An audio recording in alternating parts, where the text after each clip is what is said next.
Representative Dyk, welcome. Thank you, Mr. Chairman, Vice Chair, and members of this committee. My name is Scott Dyk, representative from District 23. I am here today to represent House Bill 1522 and to testify on its content. If there is any fog yet in this room, I trust it will be gone when I'm done speaking. This is a bill for an act to create and enact a new section to Chapter 15.1-06 of the North Dakota Century Code relating to providing accommodations to a transgender student, to provide a penalty, and to declare an emergency. This bill prohibits a school board, public or private school, or teacher in a public or private school from adopting a policy or establishing a place, facility, school program, or accommodation that caters to a student's perceived or expressed gender, including a preferred gender pronoun if the perceived or expressed gender is inconsistent with the student's sex. Providing a place, facility, school program, or accommodation catering to a student's perceived or expressed gender, including a preferred gender pronoun if the perceived or expressed gender is inconsistent with the student's sex. Adopting a policy establishing or providing a place, facility, school program, or accommodation that caters to a student's perception of being any animal species other than human.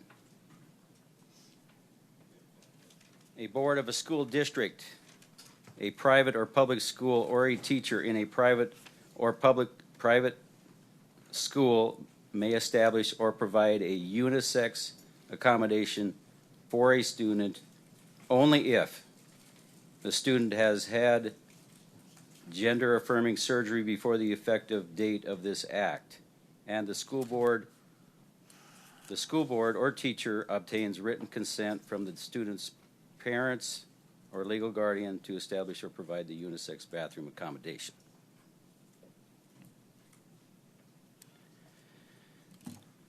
Now, not everything that I'm going to be saying is in the notes. Some of this came this morning late, and I can include that later. I am speaking today on behalf of all the children and students in K through 12 schools across this legendary state. I will be echoing the sentiments of mothers and fathers, grandparents, and a host of constituents from my district, including the citizens all over this state, evidenced by the many emails received in response to this bill. As a father of 3 married children and grandfather of 12, my primary responsibility is to protect them. 11 of them are female. As a legislator, a primary responsibility of mine is to protect the children of this state. All children. Ronald Reagan said government's first duty is to protect the people, not to run their lives. Who are we protecting? All children in K through 12 public and private schools.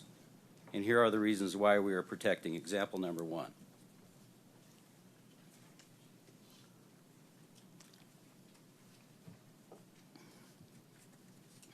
A report filed on October 26, 2022 tells of a transgender student who entered a girls' bathroom in Oklahoma.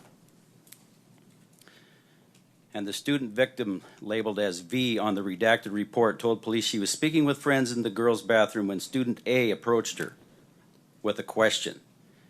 After telling student A she didn't want to speak with him and why, student A became angry and asked her if she wanted to fight before hitting her in the face. The alleged assailant continued to hit, kick, and pull student V's hair. Student V told the police the strength of student A's punch left her unable to fight back. One friend reported they tried to help, but they were also struck in the face twice. A witness said they were worried about their friend, but the assailant was a man. Police observed one victim had injuries to her eye, face, and head with a possible concussion. The student was charged with single counts of disorderly conduct and assault and battery. Example number 2. The Loudoun County Public School Board has fired their superintendent after a Virginia grand jury released a report criticizing the district for how it handled 2 sexual assaults committed by the same student. The Northern Virginia School District came to the national spotlight after a father accused the school board of covering up his daughter's sexual assault. Scott Smith testified before the board that a biological boy wearing a skirt raped his daughter in the girls' bathroom.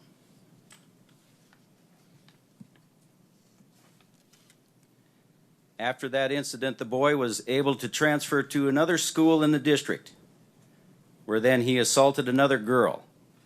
He was convicted in juvenile court of both assaults. At the time, Smith claimed the district tried to cover up his daughter's assault to push a policy that supported transgender students using bathrooms of their choice. In a 91-page report released, the grand jury found that the school district was looking out for their own interests instead of the best interests of the students. The fallout of this tragedy involved a parent commenting that this is not over. It is not over for those 2 girls and their families, and it's not over for all of us. We have to send our children into those buildings every day with a lack of trust. And so that really concerns me, and I think there should be repercussions.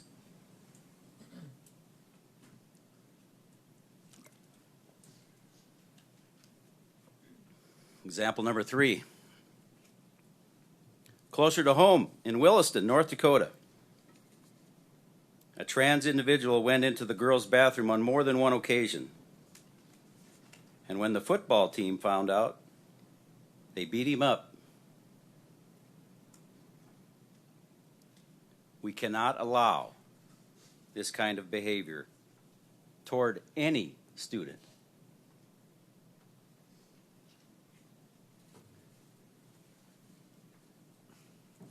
This is why there is provision in this bill for protection for a student who has had gender affirming surgery prior to when this bill goes into effect.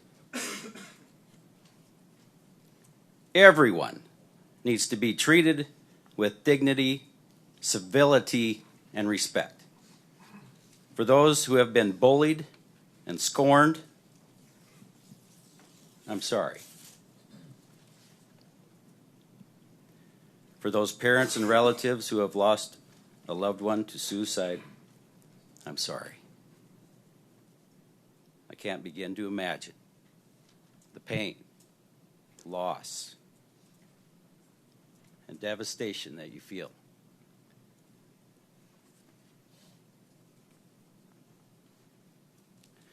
When are we going to do something about this? It has to be now. We need to act now to protect our kids. Are you aware that we have political leaders who sanction half-nude perverts dancing for kindergartners while rubbing their crotch? Are you aware that our government is now telling parents they have no right to know what the state is teaching their children? But that day is here. It's here. This ideology has created an environment where educators are grooming our impressionable children to consider sterilization and mutilization.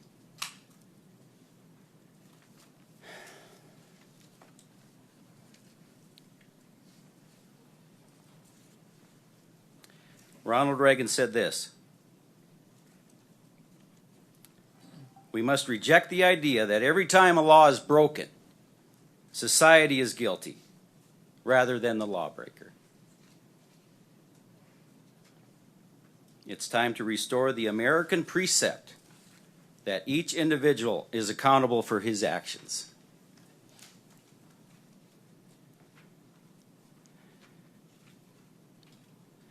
Now, just in case there's a couple here that are experiencing a bendable backbone, like a recent senator from South Dakota, he reasoned that this issue should be a school board issue.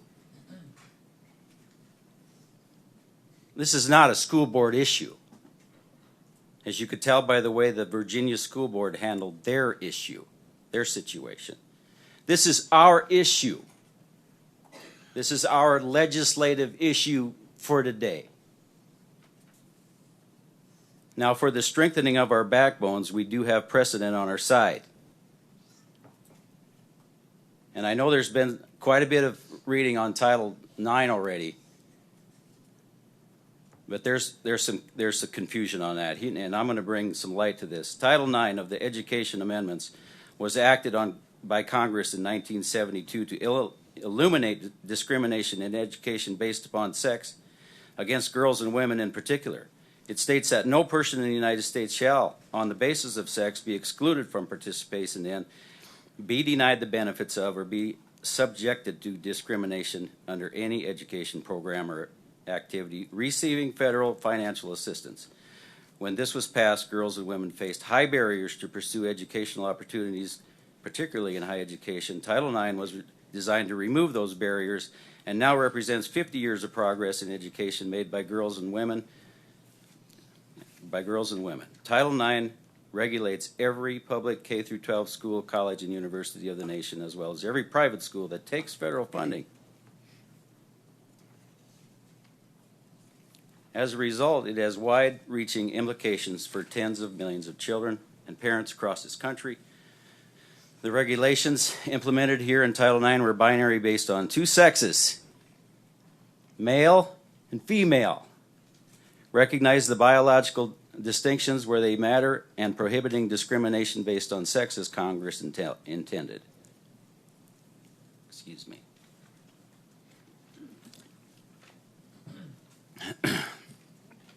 This was recently challenged by President Biden and was struck down in a federal appellate court. And this ruling came out January 5, 2023. Court of Appeals was held up. A federal court of appeals upheld Title IX's prohibition on discrimination on the basis of sex, referring to biological sex and not gender identity. The ruling by the United States Court of Appeals for the 11th Circuit calls into question the legality of Biden's administration proposed Title IX rules, which equate gender identity with sex, and it would require schools to open up women's sports and other spaces to males who identify as women. The 11th Circuit ruled 7-4 on December 30 that the bathroom policy violates neither the Title IX of the Education Amendments of 1972 nor the U.S. Constitution. The court rejected the claim that the school board's actions discriminated against trans-identifying students. This is a great basis for this bill. Think about this. Also keep in mind that smokers are required to smoke outside the building. Sometimes it can be 20 degrees below zero. What are we doing here? What are we doing with that? We're trying to protect all people from secondhand smoke. You can see the theme. Now, I get it if you're still a little bit nervous about doing the right thing. Someone very close to me said,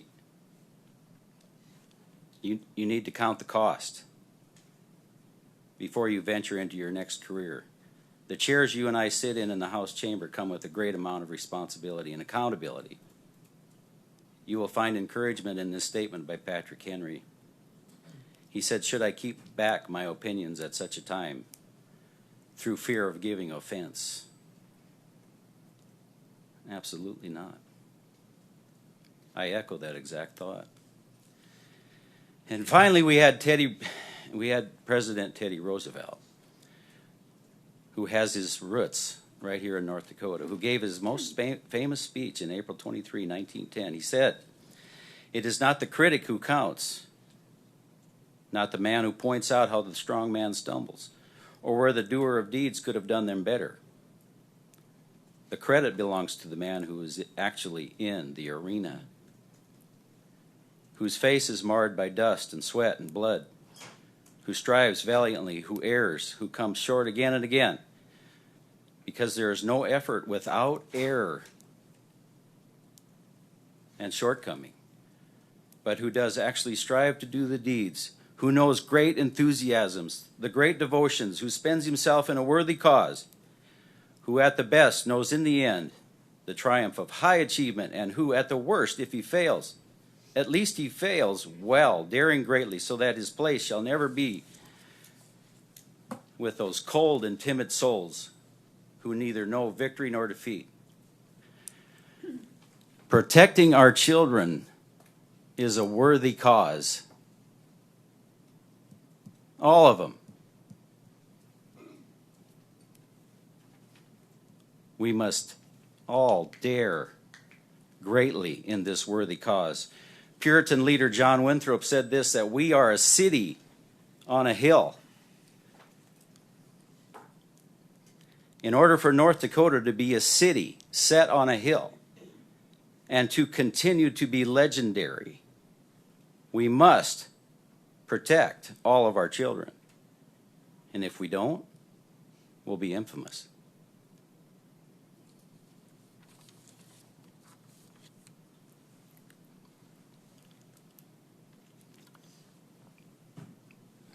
I'm going to end with this.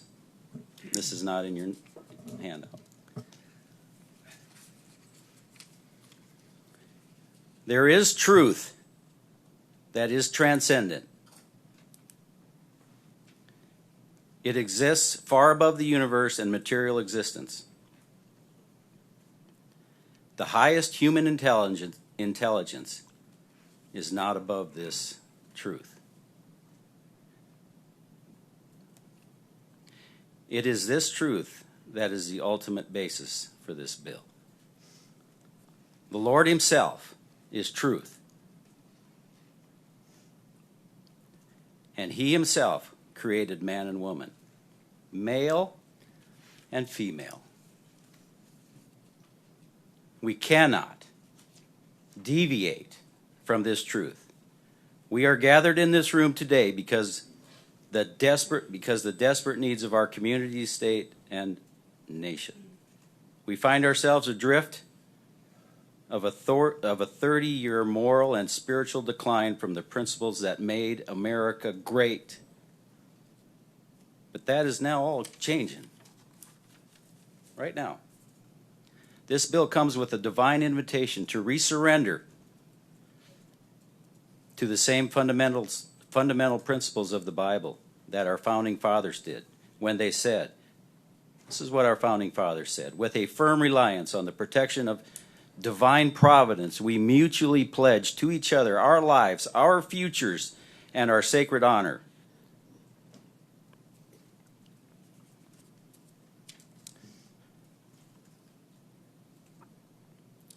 Daniel Webster reminds us, if we and our posterity shall be true to the Christian gospel, if we and they shall always be in the fear of God and shall respect his commandments, if we and they shall maintain just moral sentiments and such convictions of duty as shall control the heart and life, we may have the highest hopes of future fortunes for our great country.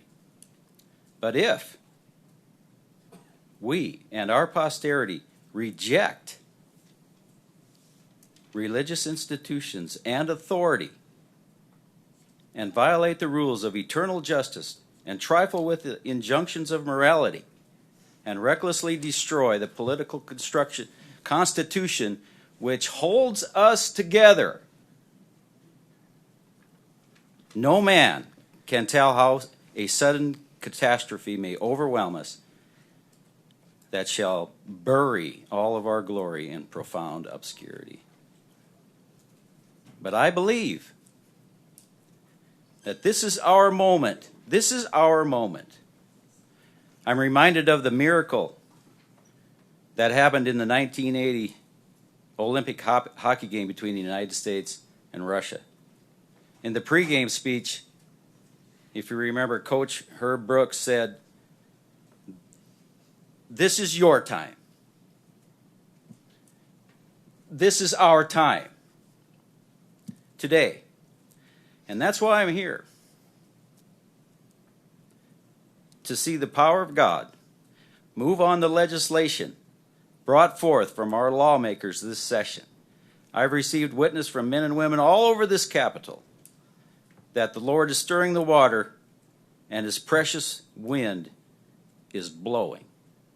So let's be bold, courageous, and embrace and step into this legendary moment. Mr. Chairman and honorable members of this committee, as strongly as I can, I urge a do pass on HB 1522. I am open to amend the penalty capped at $500,000 to be more or less.